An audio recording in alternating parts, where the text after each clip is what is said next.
तो बेटा जो जेड इफेक्टिव होता है वो क्या होता है बेटा,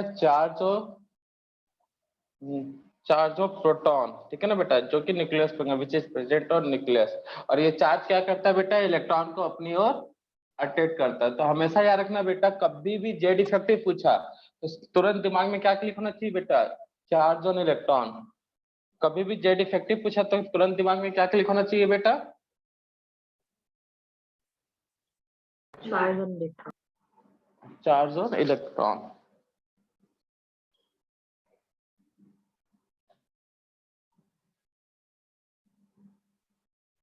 सॉरी, चार्ज ऑन प्रोटॉन ना बेटा, इलेक्ट्रॉन कैसे।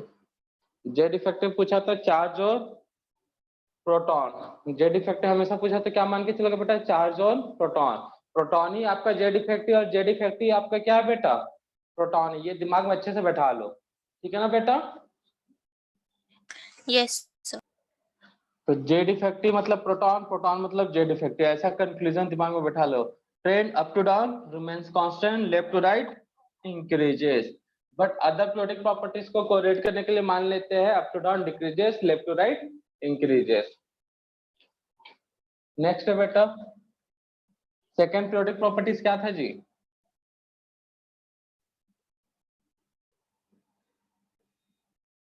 Screening effect.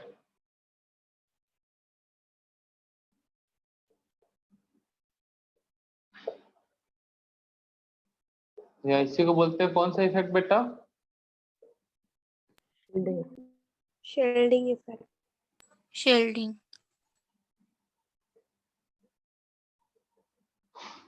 Shielding effect. ये स्क्रीन और शील्डिंग का मतलब समझते हो, शील्ड मतलब क्या होगा बेटा,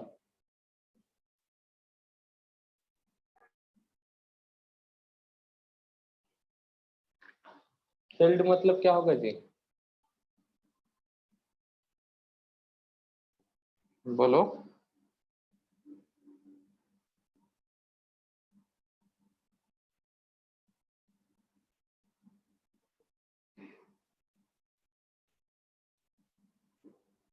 बोलो ना बेटा, चुप हो जाते हो एकदम। सर वैसे तो मैं भी यही पूछ रहा था कि शील्डिंग इफेक्ट क्यों बोलते हैं उसको, वो किस तरह से उसको गार्ड कर रहा है। शील्ड मतलब ढाल बता होती है रहे, ना। हाँ बेटा अभी बता रहे ना, देखो वहां पे कैप्टन अमेरिका आएगा, अभी देखना वहां पे अपना शील्ड लिए हुए वाइब्रेनियम वाला। आप भी देखते हो सर। तो मतलब ऐसे लिखा है क्या कहीं, टीचर मार्वल की मूवी नहीं देख सकते। नहीं सर, क्योंकि मैंने आजकल जितने टीचर मिला हूँ उसमें से बहुत ही कम ऐसा रेयर टीचर्स रहते हैं जो बच्चों की तरह मारवाड़ी या ऐसा देखते। अरे हम तो, बोलो तो हम तो कार्टून भी देखते रहते हैं, छोटा भीम, डोरेमोन, शिनचैन। अब एकदम आदि मानव जमाने के थोड़ी ना बेटा, हम इतने भी पुराने थोड़ी है कि इतना ज्यादा क्या बोलते हैं जनरेशन गैप मिले तुम्हारे और हमारे में। तो ये सब चीजें देखने से क्या होता है, बताने का थोड़ा नजरिया चेंज आता है, तुम से मिलने का भी।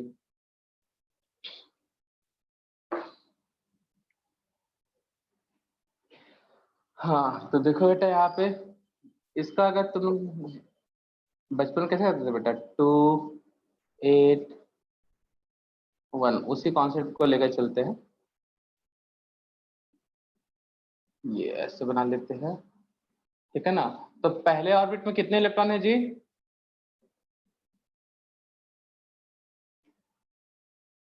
पहले ऑर्बिट में कितने इलेक्ट्रॉन है बेटा, 2। 2। ठीक है, अब यहाँ पे कितने बेटा, 8। 8। मैं इसको शील्डिंग इफेक्ट को बताने के लिए सबको एक सिमेट्रिकली बैठे रहते हैं बेटा, बट शील्डिंग इफेक्ट तो और अच्छे से समझ में आएगा, इसलिए उसको ऐसे बता रहा हूँ। ये हो गया 8 इलेक्ट्रॉन, दिख रहा है बेटा, और यस ये हो सर। गया यहाँ पे 1 इलेक्ट्रॉन। अब जो ये न्यूक्लियस है बेटा, वो न्यूक्लियस पे क्या है, उतने सारे प्रोटॉन भी है, 19 प्रोटॉन है कि नहीं बेटा, है ना। तो अब देखो न्यूक्लियस क्या कर रहा है बेटा, इस इलेक्ट्रॉन को खींच के अपने पास लाना चाहता है, ठीक है ना। ये प्रोटॉन जो है इस इलेक्ट्रॉन को अपने पास लेके आना चाहता है, क्यों, क्योंकि न्यूक्लियस पे कौन सा चार्ज है, पॉजिटिव चार्ज, तो इलेक्ट्रॉन को खींच के ला रहा है बेटा, ठीक है ना बेटा, इलेक्ट्रॉन को पकड़ के ला रहा है, बोलता है तू बाहर जाएगा ही नहीं, ये न्यूक्लियस बोलता है मेरे पास 19 प्रोटॉन है, तुझे मैं खींच लूंगा। तो यहाँ पे हमारे बेटा ये जो इलेक्ट्रॉन है एक तरह का ना शील्ड बना लेते हैं, स्क्रीन बना लेते हैं। क्या बना लेते हैं बेटा? एक तरह का शील्ड, जिसके कारण क्या होगा बेटा, ये न्यूक्लियस का अट्रैक्शन फोर्स वहां तक जाने नहीं देंगे बेटा। अब देखो बेटा, मैग्नेट है, ठीक है ना, अब मैग्नेट के बीच एक मोटा सा दीवार लगा दो, यहाँ पे एक आयरन रख दो, मतलब लोहा रख दो, तो उतना अच्छे से अट्रैक्ट कर पाएगा बेटा? No sir, No, sir. दोनों बस अगर चिपक भी यहाँ पे जाएंगे भी तो दीवार के कारण अलग ही अलग रहेंगे। हाँ, तो यहाँ पे क्या होगा बेटा, ये इनर सेल के इलेक्ट्रॉन, ये आउटर सेल है, ये क्या है बेटा, आउटर मोस्ट सेल बोलते हैं, मतलब आउटर सेल बोले तो कोई गुनाह नहीं हो जाएगा, सही है वो भी। तो ये क्या है बेटा, outermost shell, outermost shell, और ये क्या है बेटा, इनर सेल। तो बेटा जो प्रोटॉन का चार्ज है, मतलब न्यूक्लियस का चार्ज इस आउटर मोस्ट सेल के इलेक्ट्रॉन को उतना प्रॉपर फील हो रहा है क्या? नहीं हो रहा है। क्यों? क्योंकि इनर सेल के इलेक्ट्रॉन क्या बन जा रहे हैं बेटा, कैप्टन अमेरिका टाइप का सिर्फ वाइब्रेनियम का शील्ड लेके खड़े हुए, अब तू खींच के दिखा कैसे खींचेगा करके। तो इसीलिए यहाँ पे एक तरह का शील्ड बना लेते हैं इलेक्ट्रॉन। क्या बना लेते हैं बेटा? शील्ड। ये एक तरह का स्क्रीन का फॉर्मेशन कर लेते हैं, जिससे ये न्यूक्लियस इस इलेक्ट्रॉन को देख ही नहीं पाता। ठीक है ना बेटा, एक शील्ड बना लिया या स्क्रीन बना लिया, जिससे ये न्यूक्लियस इस इलेक्ट्रॉन को देख नहीं पा रहा है। बेटा देख नहीं पा रहा तो उसको अपनी ओर अट्रैक्ट कहाँ से करेगा? कर पाएगा क्या बेटा? No sir.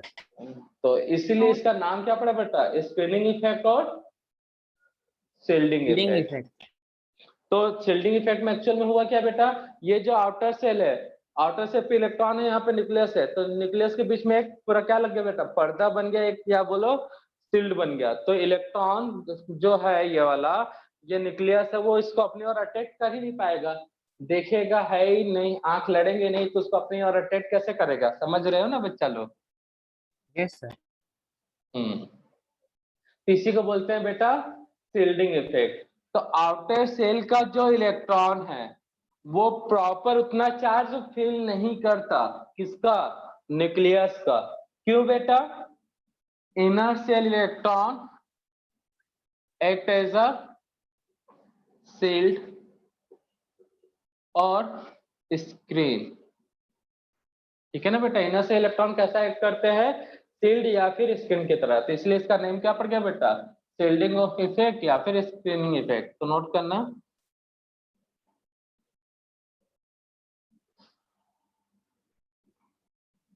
in a multi-electron system, multi-electron system, ठीक है ना बेटा, outermost cell, outermost cell electron,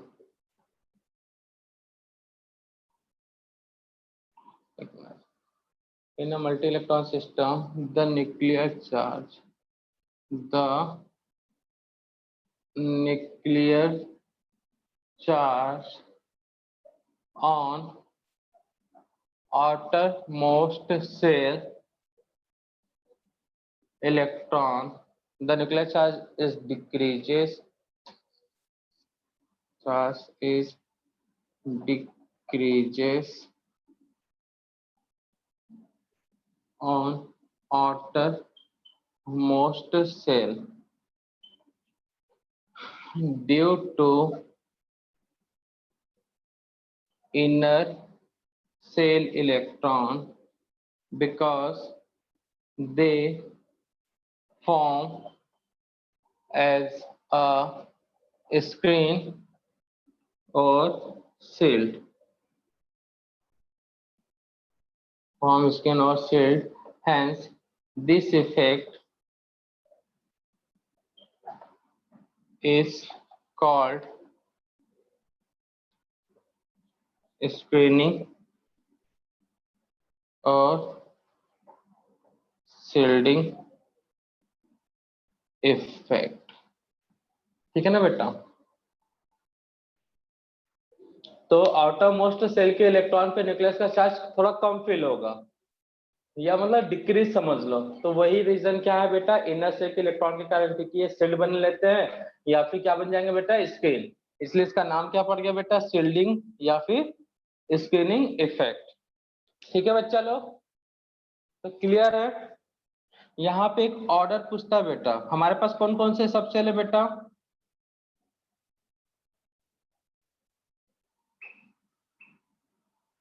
हमारे पास कौन से सब सेल है बेटा अभी तक नॉन वाले, SPDF।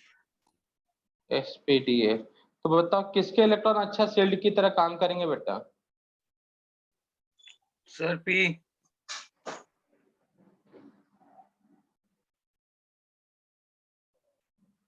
क्यों, देखो बेटा, देखो शील्ड मतलब पर्दा है ना बेटा, यहाँ पे एक बंदा खड़ा है न्यूक्लियस का, ठीक है ना बेटा, और यहाँ पे इलेक्ट्रॉन खड़ा है, तो इसका काम है इसको अपनी ओर खींचना। यहाँ पे एक पर्दा गोल वाला लगा दिए, तो क्या एक दूसरे को अच्छे से देख पाएंगे इन लोग, बड़ा सा गोल का पर्दा, तुम्हारे और हमारे बीच में एक पर्दा लगा दिया गोल सा, तो देख पाएंगे कि हम दोनों एक दूसरे को, No sir। नहीं। अब पर्दा थोड़ा सा चेंज, स्पेरिकल के जगह पे कैसा है वैसा, ऐसा डम्बल शेप का, डमरू टाइप का। तो क्या होगा बेटा, यहाँ से ऐसे जाएगा फिर ऐसे जाएगा, तो मैं इधर से जहां से डमरू बना वहां से देख सकता हूँ कि नहीं देख सकता हूँ बेटा, जहां पे नोड है वहां से हम देख सकते हैं कि नहीं देख सकते बेटा, पर्दा कुछ ऐसा है। तो मैं ये इस तरह से मिला हुआ है, ठीक है ना बेटा, डंबल से दिख रहा है ना, यहाँ से ये ऐसे मिला हुआ है, तो यहाँ से देख सकता हूँ कि नहीं देख सकता बेटा मैं, Yes sir। सकते हो सर। यहाँ से मैं देख सकता हूँ बेटा। तो पर्दा कैसे था बेटा, एक गोला था, फिर पर्दे में हम लोग क्या यूज कर रहे हैं बेटा, डंबल से। अब देखो डबल डंबल शेप में क्या होता है बेटा, याद रखना लोब का साइज छोटा होता है, ये डंबल शेप ऐसा था, तो डबल डंबल शेप में क्या होगा बेटा, लोब का साइज छोटा, ठीक है ना। ये चौड़ा था, ये लोब क्या हो जाएगा बेटा, और पतला हो जाएगा, तब और अच्छे से देख पाएंगे कि नहीं देख पाएंगे बेटा, यहाँ से देख लेंगे, यहाँ से यहाँ से यहाँ से, और ये समझ लो लाइन खींचा है ऐसे, तो सील्ड अच्छे से हो पाएगा क्या बेटा। तो बस पर्दा कौन से क्वालिटी का यूज कर रहे हो वो डिपेंड करता है बेटा। तो सील्ड बनाना है मतलब पर्दा बनाना मतलब यहाँ पे क्या बनाना है बेटा, वही बनाना है सील्ड, और स्क्रीन बनाना है, और क्या बनाना है, सील्ड बनाना है। तो सबसे अच्छा सील्ड किससे बनेगा बेटा, S। एस सब सर्कल के इलेक्ट्रॉन ज्यादा अच्छे से सील्ड करते हैं, स्क्रीनिंग इफेक्ट शो करते हैं। उसके बाद पी, देन डी, उसके बाद ए। तभी तो कैप्टन अमेरिका का जो सील्ड होता है बेटा सर्कुलर होता है, शायद उसको भी केमिस्ट्री पसंद आया होगा जब टोनी स्टार्क के पापा ने, कौन से स्टार्क थे बेटा उसके पापा, हावर्ड होवर्ड स्टार्क, स्टार्क। हाँ, तो उसने बनाया होगा, तो शायद केमिस्ट्री पढ़े होंगे उन्होंने, ठीक है ना बेटा, तो इसलिए स्पेरिकल वाला मतलब सर्कुलर टाइप का बनाया था, ठीक है बेटा। तो नोट करो, तो ये छोटा सा इफेक्ट था बेटा, स्कैनिंग इफेक्ट।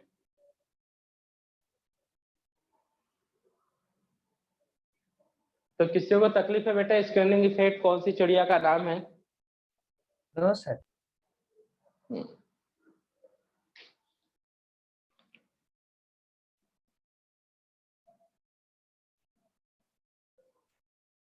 और हम्म, सर इलेक्ट्रॉन तो रिवॉल्व करते रहते हैं, कहीं ना कहीं तो दिखता ही होगा ना सर वो छिपा हुआ इलेक्ट्रॉन। अरे तो भी छिपा होगा, तो मल्टी इलेक्ट्रॉन सिस्टम है, तो इलेक्ट्रॉन तो भी तो स्क्रीन करेंगे ना बेटा। अब देखो करप्शन से समझ लो, अब बेटा यहाँ से यहाँ तक जाने में अट्रैक्शन, यहाँ पे इलेक्ट्रॉन है, यहाँ पे इलेक्ट्रॉन है, तो कुछ तो चार्ज को एज्यूम करेंगे ना बेटा इन लोग, करेंगे कि नहीं करेंगे बेटा। अब देखो, अब ऑफिस ऑफिस खेलते हैं बेटा, एक पुराना सीरियल आता था बेटा सब टीवी पे, ऑफिस ऑफिस, ठीक है ना। एक आम बंदा ऑफिस में इससे काम है, अब पहले ये गेट्स वाले से मिलेगा, क्या बोलते हैं बेटा, प्यून से मिलेगा, फिर उनके बाद एक कोई बाबू होगा पान खाने वाला, वहां मिलेगा, तो पहले इसको पैसा देगा, फिर इसको घूस खिलाएगा, तब जाके इसको घूस खिलाएगा, तब जाके इसका काम होता है ना बेटा। तो ये न्यूक्लियस यहाँ से इस चार्ज इलेक्ट्रॉन के लिए चार्ज भेजा, तो पहले ये दो इलेक्ट्रॉन इस चार्ज को कुछ खत्म कर दिए रहेंगे, यहाँ के 8 इलेक्ट्रॉन उस चार्ज को खत्म कर देंगे, तो करप्शन होगा कि नहीं होगा बेटा चार्ज का, यस सर। Yes sir. मतलब इलेक्ट्रॉन लेवल तक करप्शन है, तो बेटा इसलिए तो इंडिया में करप्शन कम नहीं हो रहा है, और कभी जिंदगी में होगा भी नहीं कहीं भी करप्शन का खात्मा। जब एटम के अंदर ही करप्शन हो रहा है, और उससे तो हम लोग बने हैं, है ना बेटा? Yes sir. तो स्क्रीनिंग इफेक्ट और शेल्डिंग इफेक्ट समझ में आ गया बेटा? दोनों एक ही चिड़िया का नाम है, मतलब राम कहो या श्याम कहो, सब एक है बेटा।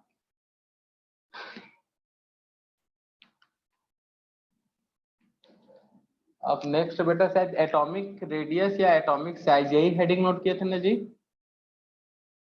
Yes sir. एटॉमिक साइज और एटॉमिक रेडियस। तो बचपन में रेडियस का क्या डेफिनेशन पढ़े थे बेटा? सर्कल जब पढ़े होगे मैथ्स में फर्स्ट टाइम 5th क्लास में, सर शायद सर्कल के बारे में पढ़े होगे, हम 5th क्लास में पढ़े थे इसलिए बोल रहे हैं। तो उस समय बताया गया होगा उसका रेडियस क्या होता है, डायमीटर क्या होता है। तो जो नए जमाने के बच्चे हो तो शायद 4th क्लास में ही पढ़ लिए होंगे। सर्कल ऐसे शेप पता था, लेकिन वो सब कैलकुलेशन जहां तक 5th क्लास से ही स्टार्ट होता है। तो एटॉमिक साइज और एटॉमिक रेडियस, रेडियस को कैसे डिफाइन करते हैं बेटा? The distance from the centre of the circle to it time. तो यहाँ पे वही बेटा रिश्ता, वही सोच नया। सर स्पेरिकल शेप में बेटा पहले रेडियस का डेफिनेशन क्या था? सेंटर से सरकमफेरेंस या पेरीफेरी, यही बोलते हैं ना बेटा। अब ये सेंटर हो गया न्यूक्लियस, अब एलिमेंट आ गया ना बेटा, ये हो गया न्यूक्लियस, और ये सरकमफेरेंस क्या हो गया बेटा? Outer सबसे most बाहर shell. वाला, Outermost shell. Outermost shell. यहाँ पे क्या होते हैं बेटा? इलेक्ट्रॉन। ठीक है, तो क्या होगा बेटा एटॉमिक रेडियस का definition? The distance between centre of nucleus to outermost cell is called atomic radius, is called atomic radius। ठीक है ना बेटा? तो क्या होगा? The distance between center of nucleus, the distance between center of nucleus to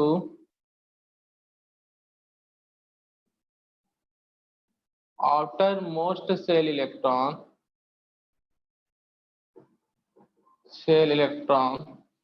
is called atomic radius। ठीक है बेटा? of an element।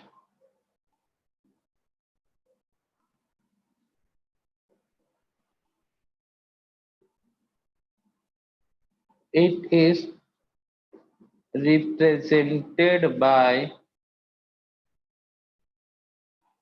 R for radius, A for atom, RA। ठीक है बच्चा लोग, क्लियर है कि नहीं बेटा? बताओ सब कोई। तो Clear रिश्ता वही सोचना बेटा, ये है न्यूक्लियस, सॉरी पहले क्या था? सेंटर, और ये क्या था बेटा? सरकमफेरेंस। उनके बीच का रेडियस, रेडियस ऑफ स्फीयर या सर्कल जो भी है। अब यही चीज यहाँ पे centre of nucleus, outermost shell, electron का बीच का डिस्टेंस क्या कहलाएगा बेटा? रेडियस। समझ में आया बच्चा लोग? कोनो दुख दर्द, कोनो तकलीफ है यहाँ तक?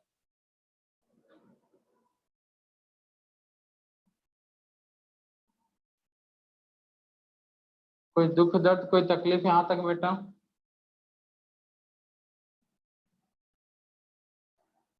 अब इसके बाद हम लोग क्या देखते हैं बेटा? ट्रेंड। तो ग्रुप में कहा जाना बेटा? Up to down. ग्रुप में कैसे चलेंगे बेटा? up to down.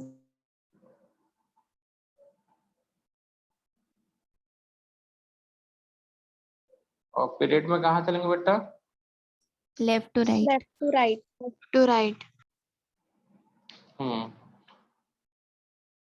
Up to down. तो कल गोला गोला खेले थे बेटा, वही गोला गोला आज फिर कर लेते हैं। पहले कितना गोला बेटा? एक, फिर उसके बाद 2 तो और ऊपर से बना लेते हैं।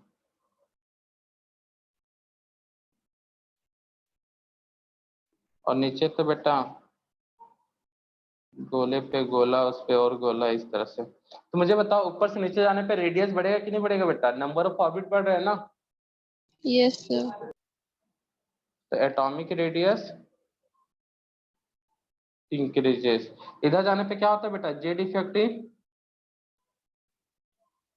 क्या होता है बेटा? कम हो जाता, सॉरी बढ़ जाता है, बहुत हाई जाता है। तो जेड इफेक्टिव हाई होगा तो वो किसको खींच के लेके आ जाएगा बेटा? इलेक्ट्रॉन। Electron.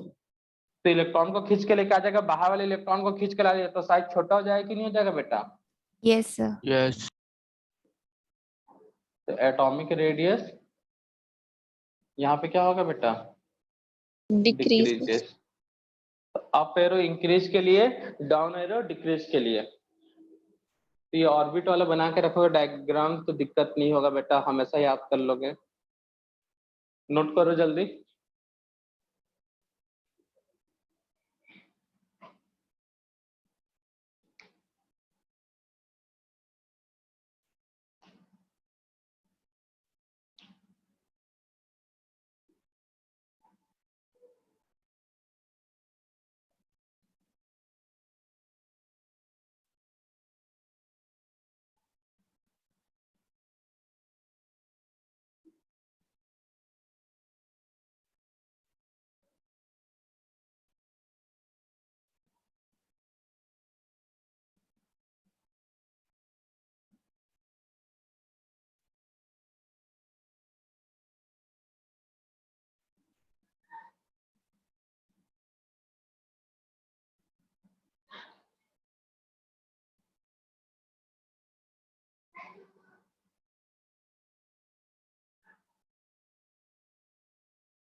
जल्दी छापो बच्चा लोग।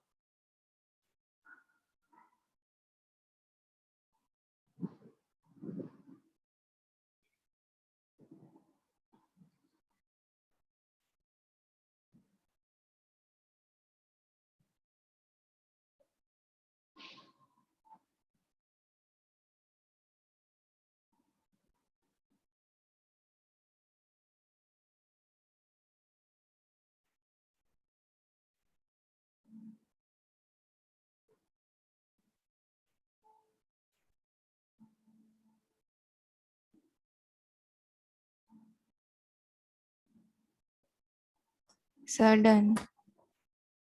छाप लिया सब कोई बच्चा लोग? Yes, sir. Yes, sir.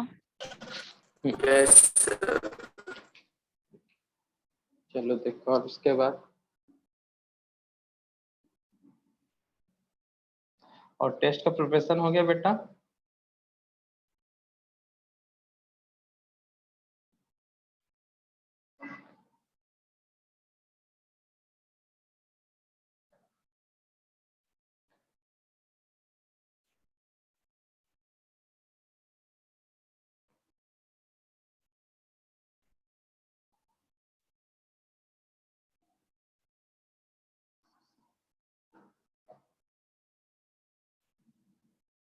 हुआ कि नहीं हुआ बेटा टेस्ट का प्रिपरेशन? स्ट्रक्चर ऑफ एटम ही है ना बेटा?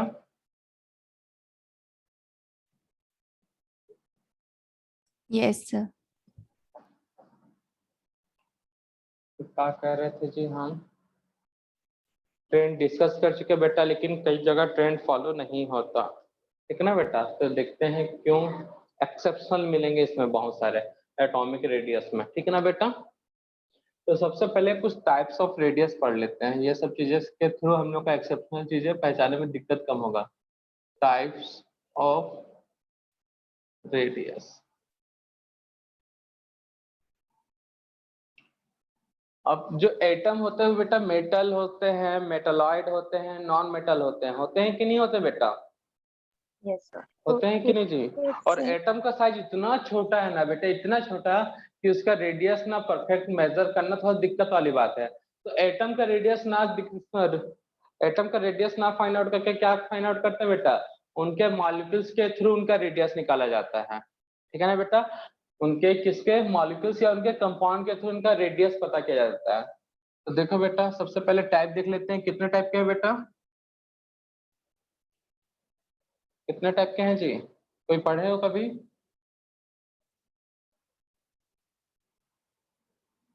तो कोवेलेंट रेडियस एक पूरा चैप्टर है केमिकल बॉन्डिंग, जिसमें कोवेलेंट बॉन्ड के बारे में पढ़ना है बेटा।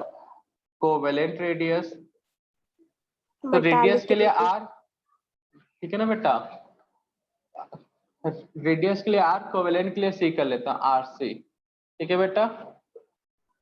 हाँ, मेटेलिक भी है बेटा, मेटेलिक रेडियस। तो रेडियस के लिए आर, मेटल के लिए एम, ऐसा कर लें बेटा। Atomic radius. एटॉमिक रेडियस में ये सब आएंगे बेटा, ठीक है ना? उनके कोवेलेंट मॉलिक्यूल से उनका रेडियस निकालेंगे, तो कोवेलेंट मॉलिक्यूल्स हैं तो कोवेलेंट रेडियस, एलिमेंट्स मेटेलिक हैं तो मतलब ये नॉन मेटल के लिए हो जाता है और ये मेटल के लिए हो जाता है, ठीक है बेटा? एक है वेंडर वॉल रेडियस, ठीक है ना? इसको क्या कर लूं बेटा? आर वेन कर लूं। एक एक करके डिस्कस करते हैं। तो कोवेलेंट रेडियस से पहले हमको पता होना चाहिए कोवेलेंट बॉन्ड। क्या पता होना चाहिए बेटा? कोवेलेंट। हाँ बेटा। सर वो आपने आखिर में क्या लिखा है सर? वेंडर वॉल नहीं सर, वो आपने रेडियस का, ब्रैकेट के अरे वेंडर का VAN वेन, सर वो क्लियर ही नहीं दिखी। क्या करे जी, नहीं दिख रहा है क्लियर तो।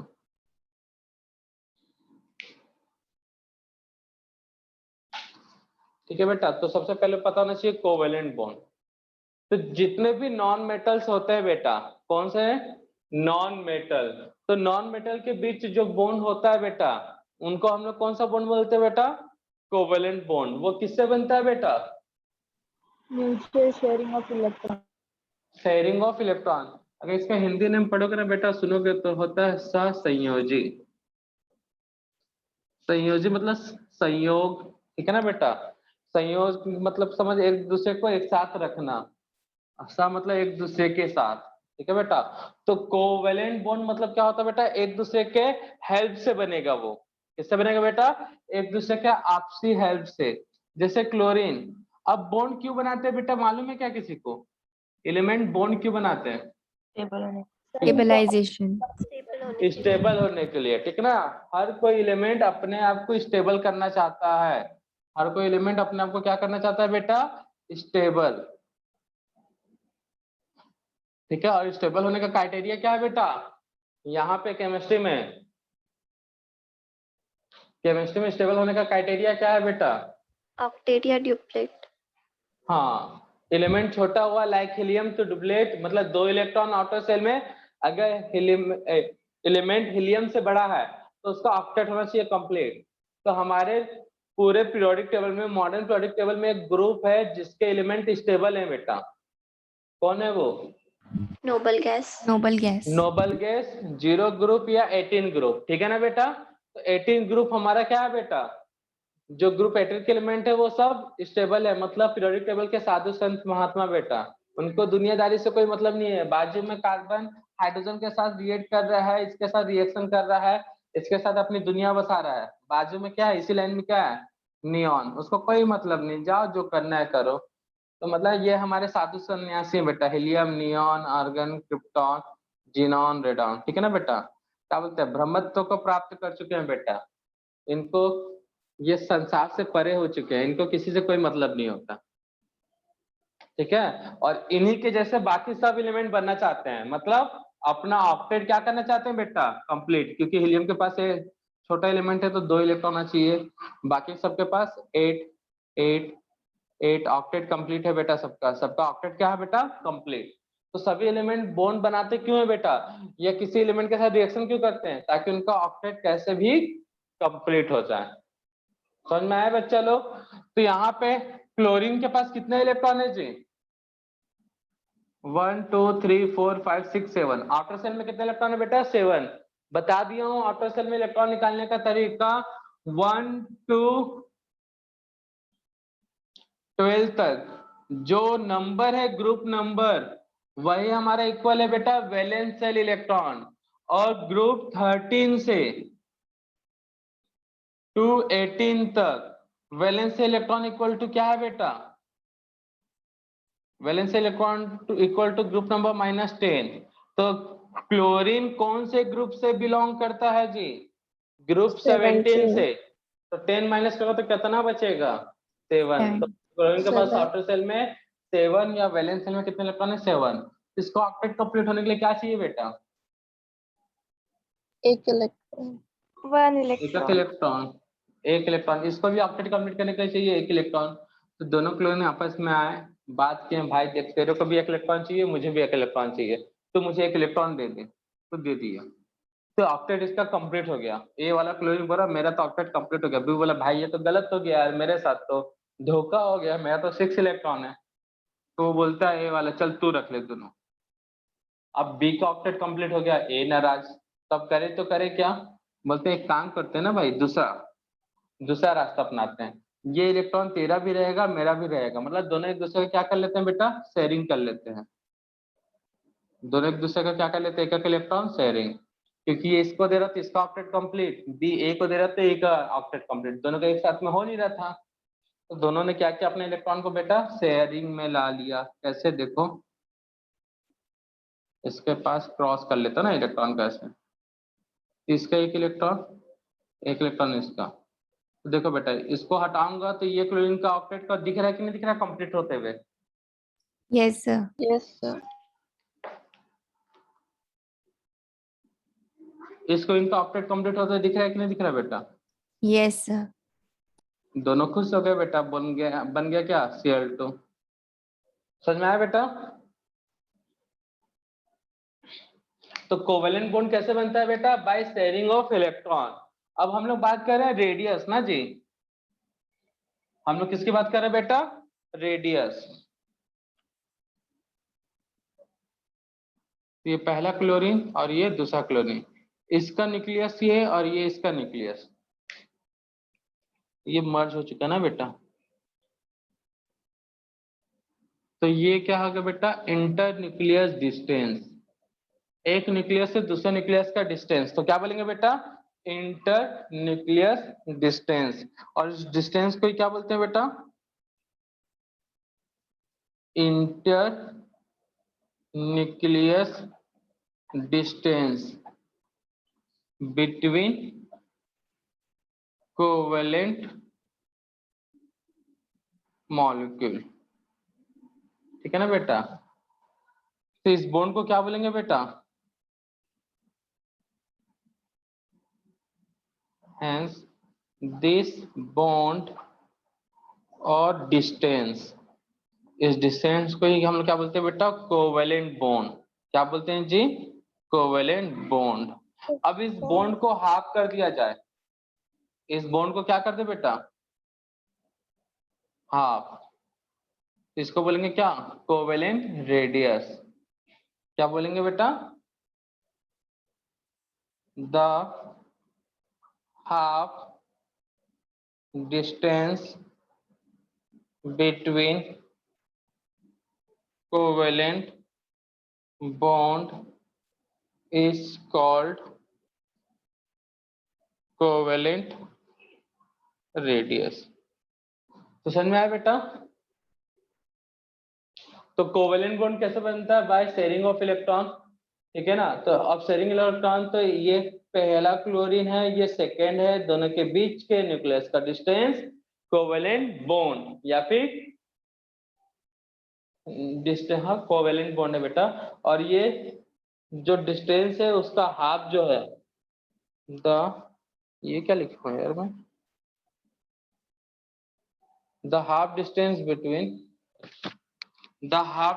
between covalent bond is called covalent radius. तो यहाँ तक कोवेलेंट बॉन्ड तक किसी को कोई तकलीफ है बेटा? समझ में आया ना बेटा? तो कोवेलेंट बॉन्ड किससे बनता है? By sharing of electron. एक मिनट, इसको सबको अच्छे से बना लेते हैं पॉइंट वाइज।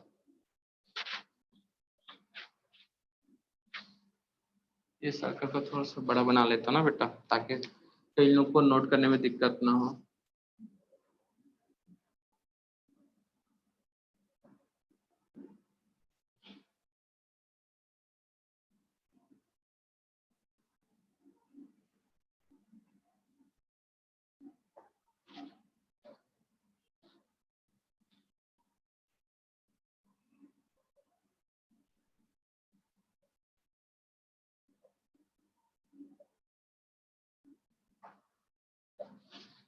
हेलो बच्चा लोग, आवाज में रहना, एकदम साइलेंट हो गए, तुम कोई कुछ बोल नहीं रहा, इसमें कुछ नहीं रहे। Hello Yes, sir. तो ये हमारा क्या हो गया बेटा? Covalent bond. और ये क्या हो गया बेटा? Covalent radius. तो the bond between covalent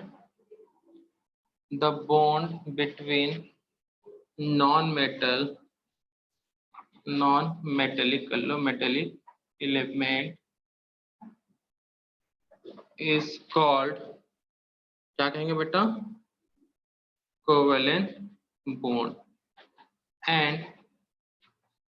it is formed by, कैसे फॉर्म होता है बेटा? by sharing of outermost shell electron।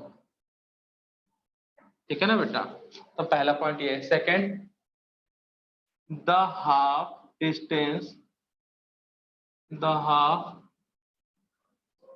distance between, किसके बीच बेटा?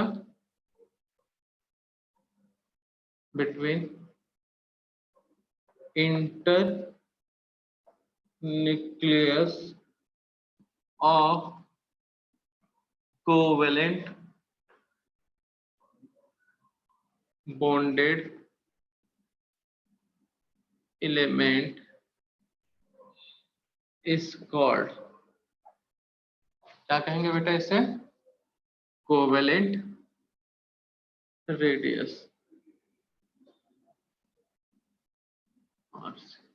समझ में आया बेटा? कोवेलेंट रेडियस क्लियर है बेटा सभी को? अब बात आता है बेटा मेटेलिक रेडियस। तो पहले देखेंगे मेटेलिक बॉन्ड। तो नाम से पता चल रहा है बेटा, कोवेलेंट मतलब नॉन मेटेलिक बॉन्ड। ठीक है ना बेटा? कहीं लिख भी लो, कोवेलेंट मतलब क्या है? Non metallic bond. और सेकंड है कौन से बेटा? Metallic bond. मेटेलिक बॉन्ड नाम से पता चल रहा है, बॉन्ड किसके बीच होगा बेटा? मेटल्स। तो देखो बेटा, एक आयरन, देखो आयरन का रॉड है, तो उसमें एक ही आयरन का एटम होगा क्या बेटा? आपस में जुड़े होंगे ना बेटा? इस तरह से ऐड होंगे कि नहीं होंगे बेटा? आयरन का एक रॉड है, तो इसमें आयरन इस तरह से अरेंज होंगे। ठीक है बच्चा लोग? तो यहाँ पे शेयरिंग नहीं होता, ठीक है ना? बस एक आयरन का एटम दूसरा आयरन से जुड़ा होगा, मतलब एक मेटल का एटम दूसरे मेटल से बस कनेक्टेड होता है। मतलब इन दोनों का जो सरकमफ्रेंस है वो आपस में टच होगा। ठीक है ना बेटा? जैसे ये टच है ना, ऐसी टच होगा। अब कोवेलेंट बॉन्ड, कोवेलेंट में क्या होता है बेटा? ये मर्ज हो जाता है। समझ में आ रहा है बेटा? तो देखो ऐसा समझ लेते हैं, कार का टक्कर हो रहा है बेटा, ठीक है ना? तो अगर टक्कर में बस बोनट से बोनट टच हुआ, बोनट से बोनट टच हुआ, तो इसमें कौन सा बॉन्ड बेटा? मेटेलिक। अब इतना जबरदस्त टक्कर हो गया, पता ही नहीं चल रहा कौन सा हिस्सा कौन से कार का है। ठीक है ना? कौन सा हिस्सा कौन से कार का है, ऐसा टच हो गया, एक दूसरे में मर्ज हो गया, तब उसको क्या बोलते हैं बेटा?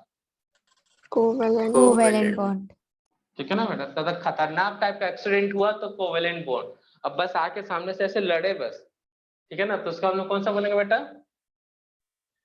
Metallic bond. मेटेलिक बॉन्ड, ठीक है। तो यहाँ पे एक लाइन से एलिमेंट आपस में अरेंज है, ठीक है ना बच्चा लोग। तो यहाँ पे बस एक का सरकमफ्रेंस दूसरे का सरकमफ्रेंस से बस टच है, ठीक है बच्चा लोग, और इनका न्यूक्लियस। तो किसी दो मेटल्स का जो इंटरन्यूक्लियस डिस्टेंस है, इसको हम लोग कौन सा डिस्टेंस बोलेंगे बेटा?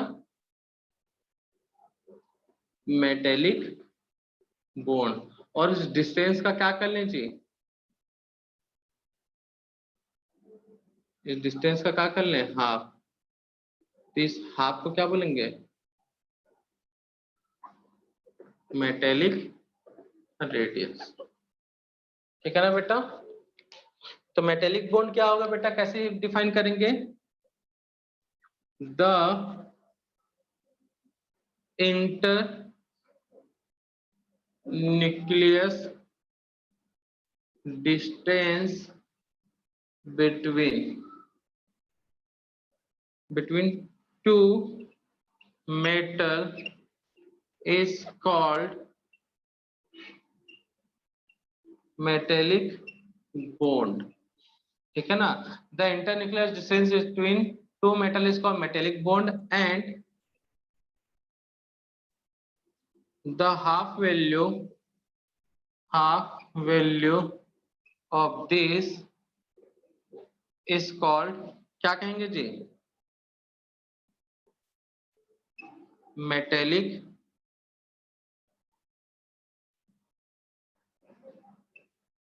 radius, RM। समझ में आया बेटा? तो ये मेटेलिक बॉन्ड है और उसका हाफ डिस्टेंस क्या होगा? Metallic radius. समझ में आया? और एक कौन सा बच्चा बेटा? वेंडावॉल। इसको नोट करो बेटा, वेंडावॉल्स में थोड़ा टाइम लग जाएगा। अब देखो, कोवेलेंट में मॉलिक्यूल एटम चिपके हुए थे, सॉरी एक दूसरे में मर्ज हो चुके थे, ठीक है ना, इस तरह से मर्ज हो गए थे। मेटेलिक में क्या हुआ? वो बस चिपके हुए हैं, ठीक है ना बेटा। तो वंडावॉल्स में क्या होगा फिर? वंडावॉल्स में क्या होगा फिर बेटा? एक देख लिया, एक दूसरे में एकदम धसे हुए हैं, ठीक है ना, इस तरह से ग्रिप में आ चुके हैं। एक में क्या है बेटा? इस तरह से चिपके हुए हैं। और तो वंडावॉल्स में क्या होगा बेटा? तीसरा कंडीशन, एक दूसरे से दूर होंगे। हाँ याद रखना, एक एटम दूसरे एटम से क्या होगा? दूर दूर में होगा। एकदम ज्यादा दूर नहीं बेटा, ठीक है ना, इतना दूर होगा कि एक दूसरे से अट्रैक्टेड रहेंगे, ना बहुत ज्यादा क्लोज होंगे ना ही बहुत ज्यादा दूर होंगे, बस एक दूसरे के अट्रैक्शन में रहेंगे, ठीक है ना बेटा। तो फिलहाल अभी इधर तक नोट करो, उसके बाद देखते हैं उसको। तो देखने से अभी मुझे बता सकता है इन दोनों में किसका रेडियस ज्यादा होगा? Metallic bond. Metallic bond. Metallic का, क्योंकि यहाँ पे ये हिस्सा मर्ज हो जा रहा है ना बेटा।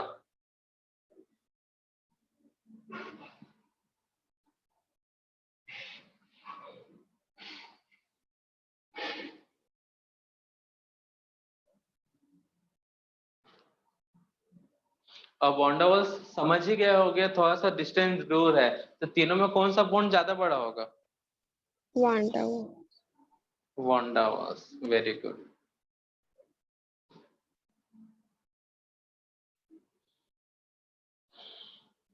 और किसी को मालूम है क्या बेटा, वंडावल्स फोर्स या बॉन्ड कहाँ बनता है, किसके बीच होता है? तो जो गैसेस फॉर्म में होता है, कौन से फॉर्म में होता है बेटा? गैसियस फॉर्म में। एलिमेंट जो गैसियस फॉर्म में होगा, उन एलिमेंट के बीच जो बॉन्ड होगा वो होगा हमारा वंडावल्स, ठीक है ना बेटा।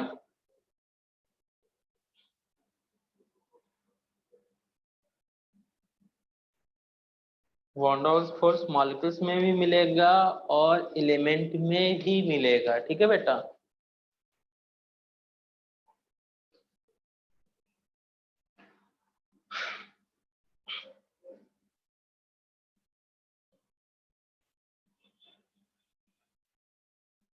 डन हो गया बच्चा लोग।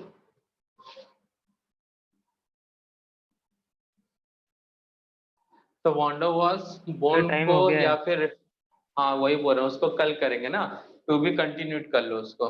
ठीक है बच्चा लोग, यस सर। तुम लोग से ज्यादा टाइम का हमको याद रहता है बच्चा, क्योंकि हमको मालूम है टाइम। बच्चे लोगों को 2 मिनट ज्यादा पढ़ा लो तो दिक्कत हो जाता है ना बेटा। नहीं सर, दूसरी क्लास है। मुझे मालूम है बेटा, टेंशन ना लो। केमिस्ट्री के लेक्चर में परेशान मत हुआ करो टाइम को लेकर, कभी कभार हो जाता है, ठीक है ना। वो भी मैक्सिमम टाइम हम बता देते हैं कि ज्यादा टाइम लेने वाले हैं करके। लेकिन केमिस्ट्री क्लास अभी तक जब से पढ़ रहे हो तब तक हमेशा टाइम पे ही छूटा है बेटा, हालांकि 1-2 मिनट पहले छूट जाता है। कभी कभार हो जाता है कि टॉपिक पढ़ते पढ़ते ध्यान नहीं रहता। इतना दिन से पढ़ रहे हो तो समझ में आ ही गया होगा, है ना बेटा। हाँ सर। ठीक है, चलो फिर सबको अपना ख्याल रखना। कल देखते हैं वॉन्डर वॉल्स रेडियस, टू भी कंटिन्यूट कर लो, ठीक है ना। अगले एपिसोड में डिस्कस करेंगे इसको। और नेक्स्ट एपिसोड बहुत इंपॉर्टेंट होने वाला है इस चैप्टर का, ठीक है ना बेटा, मतलब इस टॉपिक का, एटॉमिक रेडियस का। तो मिलते हैं कल नई कहानी के साथ। बाय सभी को बच्चा लोग। Bye sir, bye thank you. Sir, good day sir. Bye बेटा।